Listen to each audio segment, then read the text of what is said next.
ದರ್ಶಿ vlogs ವೀಕ್ಷಕ ಬಂಧುಗಳಿಗೆ ನಮನಗಳು. ದಯವಿಟ್ಟು ಈ ಚಾನಲ್ನನ್ನು ಸಬ್ಸ್ಕ್ರೈಬ್ ಮಾಡಿ.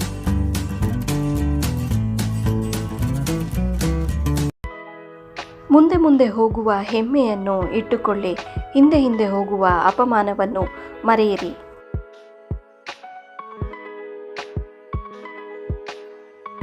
ಬದುಕಿಗೆ ಹೆಚ್ಚು ಹೆಚ್ಚು ಅರ್ಥವಿದ್ದರೆ ಆನಂದವೂ ಹೆಚ್ಚು.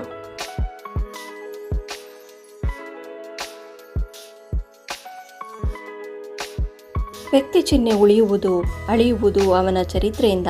ಆ ಚರಿತ್ರೆ ನಮ್ಮ ಸ್ಮರಣೆಗಳನ್ನು ಚೇತನಗೊಳಿಸಿ ನಮ್ಮ ಬದುಕಿನ ಮೂಲಕ ಜೀವಂತವಾಗಿ ಉಳಿದರೆ, ಬೆಳೆದರೆ, ಮುಂದೆ ಸಾಗಿದರೆ ಅದೇ ಪುನರ್ಜನ್ಮ. ನಾವು ಅನ್ನುವ ಉಪದೇಶಕ್ಕೂ ನಮ್ಮದೇ ಜೀವನಕ್ಕೂ ಯಾವ ಸಂಬಂಧವೂ ಇಲ್ಲದೆ ಹೋದರೆ ಆಗ ನಮ್ಮ ಮಾತಿಗೆ ಬೆಲೆ ಬಾರದು. ಹೃದಯದಿಂದ ಹೊರಡುವ ಮಾತು ಮಾತ್ರವೇ ಹೃದಯವನ್ನು ಒಗ್ಗಬಹುದಂತೆ. ಬದುಕು ಸಹನೆಯಿಂದ ಮುಂದುವರಿದಾಗ ದೇವರು ಅನುಗ್ರಹಿಸಿದ ಅನ್ನುತ್ತೇವೆ. ನಮಗೆ ತಿಳಿಯದ ಅನೇಕ ಕ್ಷಣಗಳು ಬದುಕಿನ ಸುಖಕ್ಕೆ ಒದಗಿದ್ದರಿಂದ ಅದೃಷ್ಟಶಾಲಿ ಜೀವನ ಅನ್ನುತ್ತೇವೆ. ಯಾರು ಸಾವಿಗೆ ಅಂಜುವುದಿಲ್ಲವೋ ಅಂಥವ ಬದುಕಿಗೆ ಹೆದರಬೇಕಿಲ್ಲ, ಅಂಥವನು ಬದುಕಬಲ್ಲ. ಅಳತೆ ಮೀರಿದ ಪ್ರಶಂಸೆಯಿಂದ ಅನೇಕ ಕಲಾವಿದರು ತನ್ನ ನೆಲೆಯನ್ನು ಮರೆತು ಹೆಮ್ಮೆಗೆ ಬಲಿಯಾಗುವುದರ ಜೊತೆಗೆ ತಮ್ಮ ದೋಷಗಳ ಕಡೆಗೆ ತೀರಾ ಕುರುಡರಾಗಿ ಬಿಡುತ್ತಾರೆ. ಯಾರಿಗೂ ಉಪದೇಶ ಮಾಡಬೇಡಿ, ನೀವೇನು ಹೇಳಬೇಕಂತಿದ್ದೀರೋ ಹಾಗೆ ಬದುಕಿ ತೋರಿಸಿ. ಮನುಷ್ಯನ ಉದ್ಯೋಗಕ್ಕೂ ಆದರ್ಶಕ್ಕೂ ಪರಸ್ಪರ ಹೊಂದಿಕೆ ಬಾರದೆ ಹೋದಲ್ಲಿ ಜೀವನದಲ್ಲಿ ಸುಖ ಸಿಗಲಾರದು. ಗೆದ್ದವನ ಪಾಲಿಗೆ ಆ ಕೆಲಸ ಅಲ್ಲಿಗೆ ಮುಗಿದಂತೆ, ಸೋತವನ ಪಾಲಿಗೆ ಆ ಕೆಲಸವನ್ನು ಮತ್ತೆ ಮತ್ತೆ ಮಾಡುವ ಅವಕಾಶವಿದೆ.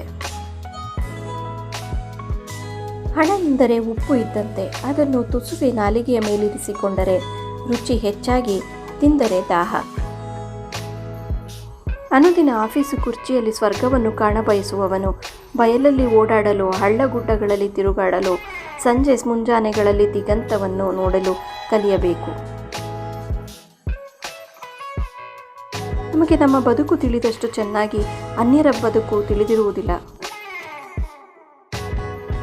ನಮ್ಮ ನೆರೆಕೆರೆಯವರ ವಿಚಾರದಲ್ಲಿ ಯಾವುದಾದರೊಂದು ಮನೆಯವರ ಸುಖ ಸಂಪತ್ತನ್ನು ಕಂಡೆವಾದರೆ ಅವರ ಅದೃಷ್ಟ ಒಳ್ಳೆಯದು ಅನ್ನುತ್ತೇವೆ.